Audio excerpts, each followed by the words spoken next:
अच्छा जी, अब हम अपने व्यू के नेक्स्ट सेशन की तरफ जाते हैं और देखते हैं कि आगे क्या मज़ीद चीज़ें करेंगे।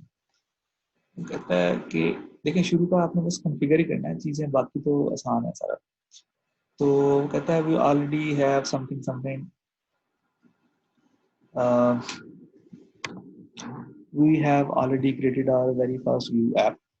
This looks pretty similar to rendering a string template. तो जस्ट वो यहाँ पे आपने देखा कि ये इसको बस इसने रेंडर किया है बस इसमें, लेकिन चलें बिस्मिल्लाह तो ये व्यू के अंदर आप बहुत सारी चीज़ें देखेंगे इस तरह की।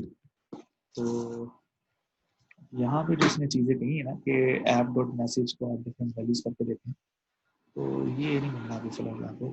Note that we no longer have to interact with the HTML directly. A view app attaches itself to a single DOM element app in our case, then fully controls it. तो अब हुआ ये था असल में कि ये var ऐप है, जब var ऐप होता है ना तो ये ग्लोबल ऑब्जेक्ट बना देता है काइंड ऑफ। तो ये इसके मुताबिक ये कह रहा है कि ये होना चाहिए आपके बजट। ये जो आपकी ऐप है ये अभी मसला है इसके, चलें डेवलपमेंट चल रही है। तो यहाँ पे क्या हो रहा है, वो कह रहा है कि आप जो है ना व्यू को देखें तो यहाँ पे आपको डिटेक्ट होके ये ऑब्जेक्ट मिल रहा है यहाँ पे, और उसके बाद मैसेज आ रहा है यहाँ पे, इसको चेंज कर सकते हैं। सबसे आसान अच्छा तरीका भी यही है, लेकिन अगर कंसोल से करना है तो अच्छा ऐप करें। ऐप ये ऐप आ गई डॉट नहीं, अच्छा ऐप में नहीं चीज़ आ रही, तो उसका एक आई थिंक आ जाना चाहिए उसको।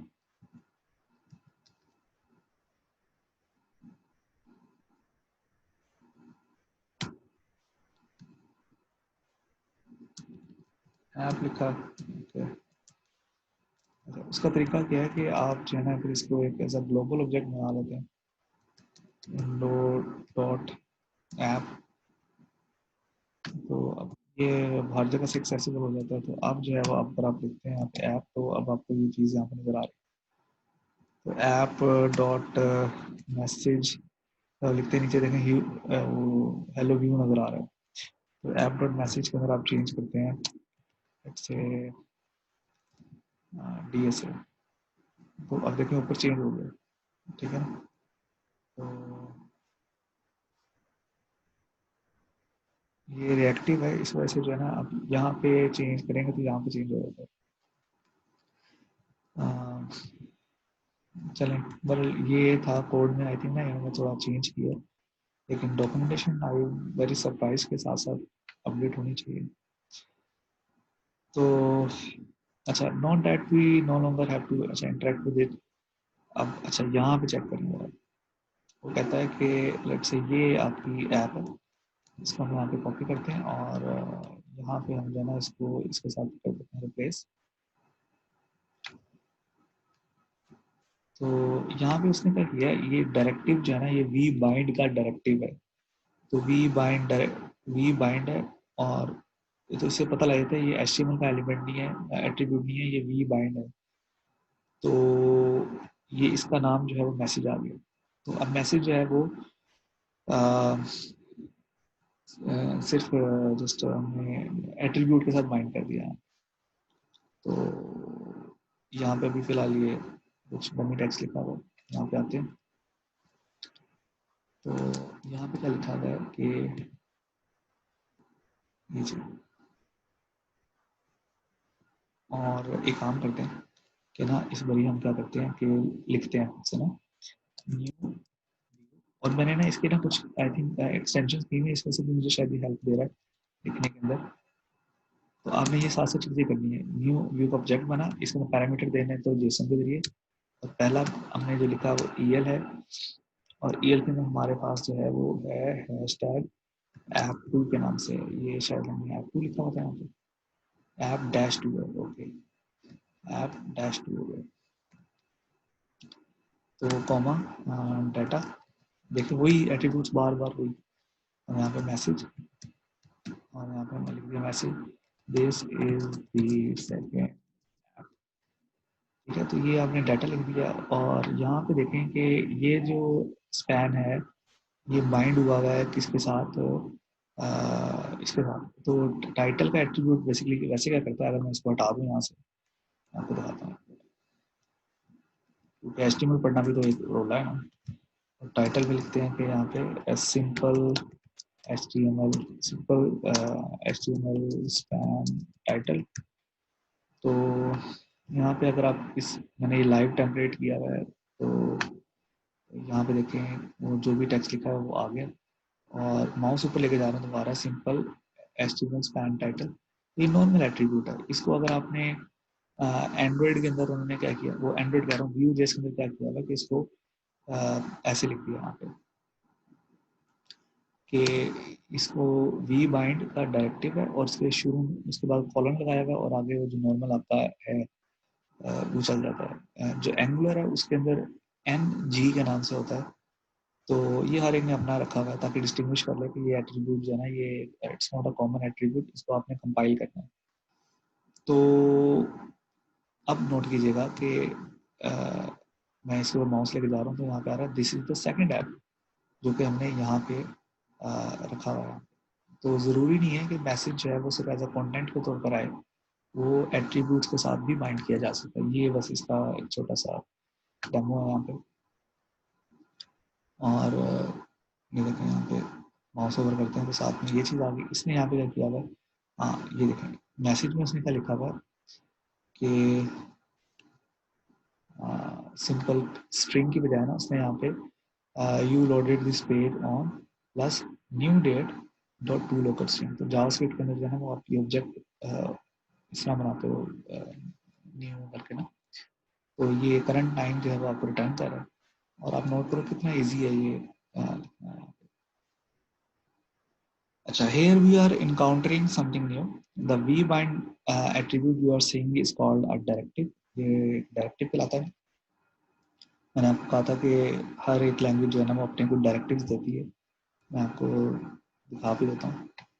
एंगुलर डायरेक्टिव्स, तो यहाँ पे अगर आप देखें तो, और अगर हम देख लेते हैं रिएक्ट डायरेक्टिव्स, तो एंगुलर डायरेक्टिव्स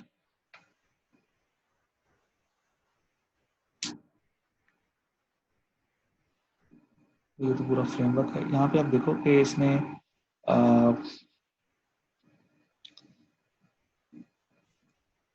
ये एनजी के नाम से है। ये अपने डायरेक्टिव्स भी क्रिएट कर सकते हैं, लेकिन इसके अगर हम देखें यहाँ पे एंगुलर कॉन्सेप्ट्स में इंट्रो टू बेसिक कॉन्सेप्ट्स हैं, तो यहाँ पे टर्मिनोलॉजी फर्क है, बट मैं आपको बस एक कोई एक दिखाना चाह रहा हूँ। जैसे डिस्प्लेइंग डाटा है यहाँ पे, तो डिस्प्लेइंग डाटा है तो डिट्टो वही चीज़ है, बस फर्क क्या है इसमें देखो टेम्पलेट का सिंटेक्स गाइड दिया हुआ है और डायरेक्टिव्स का यूज इसके अंदर भी है, डाटा माइनिंग का कॉन्सेप्ट इसके अंदर भी है, और ये भी बिल्कुल उस तरीके से काम कर रहा है। तो यहाँ पे इसने क्या यूज़ किया हुआ है, बिल्कुल ये उसी तरीके से किया जैसा आपको शुरू में बताया था, लेकिन इसमें लेट से ये देखें यहाँ पे भी डिट्टो वही चीज़ तरीके से जो है ना वो काम किया हुआ है। और ये इसने अपना टैग बना लिया और इसको फिलहाल हम स्किप करते हैं। ये उसमें भी बना सकते हैं हम। और एम जी डैश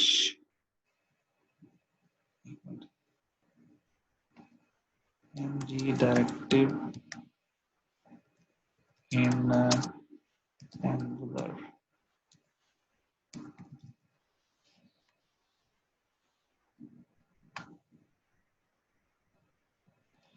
ये देखिए यहाँ पे हर एक के साथ N G app, N G init, N G model, और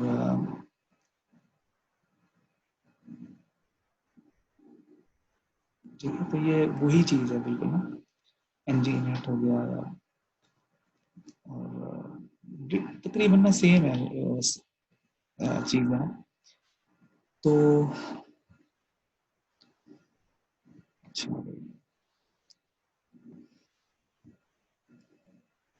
तो ये आ गया। ये इसने इसने क्या किया हुआ है, वी बाइंड करके ना, तो बजाय इसने कि कोई आ, एक नया डायरेक्टिव देता है, इसने क्या लिखा हुआ है, वी बाइंड लिखा है, इसकी जो नोटेशन है, और उसके साथ कॉलन, और जो ओरिजिनल एचटीएमएल प्रॉपर्टी का नाम होता है वही वाला लिख दिया उसने। तो एनजी ऐप नहीं किया इसने, कुछ और चीज नहीं की इसने, सिंपल वाला काम किया। तो डॉक्यूमेंटेशन को वापस अपने ऑफिशियल डॉक्यूमेंटेशन को,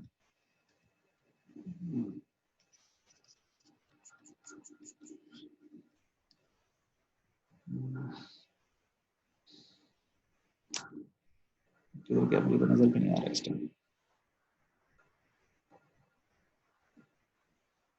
हाँ तो क्या यहाँ पे बाकी चीजें बंद करते हैं, और ये मेरी लास्ट वीडियो है आज के लिए, इसको ओके। मैंने स्टार्ट जो किया था ना शुरू में, वो एंगुलर से किया था, लेकिन वो जब एंगुलर का इवन पहला वर्जन था, उसके बाद मैंने इससे काफ़ी अर्से तक आउट रहा, फिर उसके बाद व्यू जेस पे आ गया, तो फिर मैंने ना रिएक्ट पे गया ना किसी और चीज़ पे गया। अब ये देखें, angular JS inspired directives components in React JS. तो ये डायरेक्टिव्स के होते हैं, कंपोनेंट्स के होते हैं, और ये चीज़ें जो है ना, ये हर एक में कॉमन है बस। अच्छा, इसको करते हैं और उसके बाद आज की छुट्टी। वो कहता है कि जो वी बाइंड एट्रीब्यूट है, you are seeing is called a directive. ये बाइंडिंग के साथ होता है, वी इंडिकेट करता है कि ये स्पेशल एट्रीब्यूट्स हैं व्यू की तरफ से, क्योंकि हो सकता है कि आपकी एप्लीकेशन के अंदर आपने एंगुलर का भी काम किया हुआ है, जो कि इंडिकेट करेगा एनजी से है, उसके अंदर आपने व्यू को भी यूज़ किया हुआ है, तो वो इंडिकेट करेगा कि अच्छा इसको जो है ना, ये कस्टम एट्रीब्यूट तो है, लेकिन ये एंगुलर का नहीं, ये व्यू का है, तो व्यू को पिक करने में आसानी रहेगी। And as you may have guessed, they apply special directive behavior to rendered DOM. So here it is basically saying keep this element's title attribute up to date with the message. ये binding हो रही है title attribute की किसके साथ, message की property के साथ। मैं दोबारा लव्स टेक्निकल इस्तेमाल कर रहा हूँ कि इस व्यू की बाइंडिंग हो रही है इसके मॉडल के साथ। तो if you open up your JavaScript console again and enter app2.message equal to some message we will, ये यार ये क्यों नहीं हो रहा है यहाँ पे। अच्छा, तो वापस आते हैं इस पे।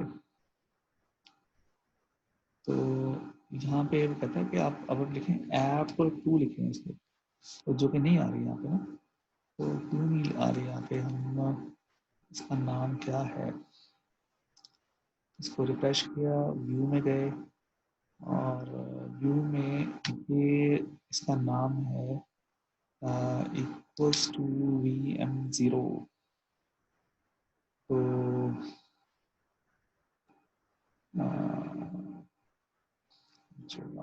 मुसीबत पड़ेगी। अगेन पहले की तरह जो है यहाँ पे आप इसको चेंज कर सकते हो, तो लेकिन चलें देखते हैं। तो यहाँ पे हम क्या कर रहे हैं, $VM0 dot dot dot dot dot element dot, वो HTML एलिमेंट रिटर्न कर रहा है, मुझे ऑब्जेक्ट चाहिए। बहरहाल चलें, अगेन फिर शॉर्टकट मैं फिर अभी जो लिख रहा हूँ वो है, वो मैं फिर ऐसे लिख रहा हूँ, सॉरी मैंने यहाँ पे ऑब्जेक्ट बनाया नहीं था, var app2। तो ये काइंड का ग्लोबल ऑब्जेक्ट बनना चाहिए।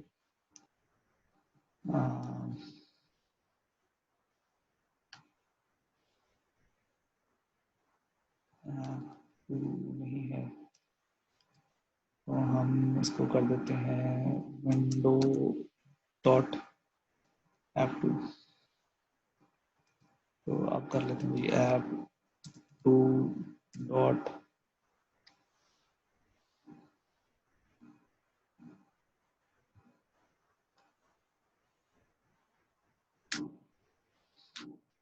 अच्छा किधर फंस गए।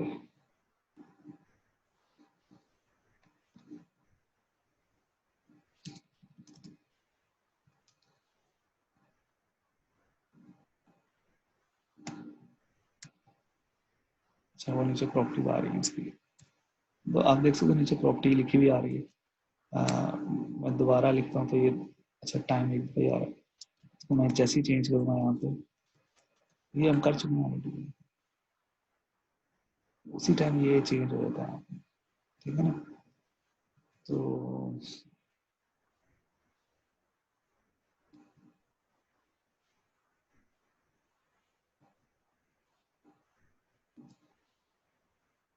वापस उस पर आते हैं। मुझे थोड़ी सी ये हो रहा है कि ये चीज़ क्यों नहीं हुई अभी तक, इसलिए मैं चाह रहा था उसमें।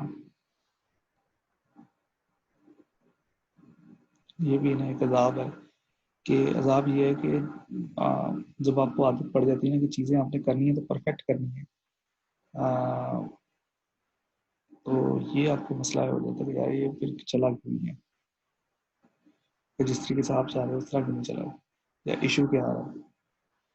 बट आई फील इसके ऑब्जेक्ट के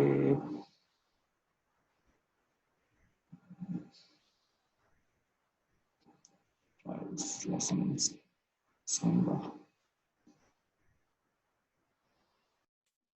Vue.js is a progressive framework for building user interfaces.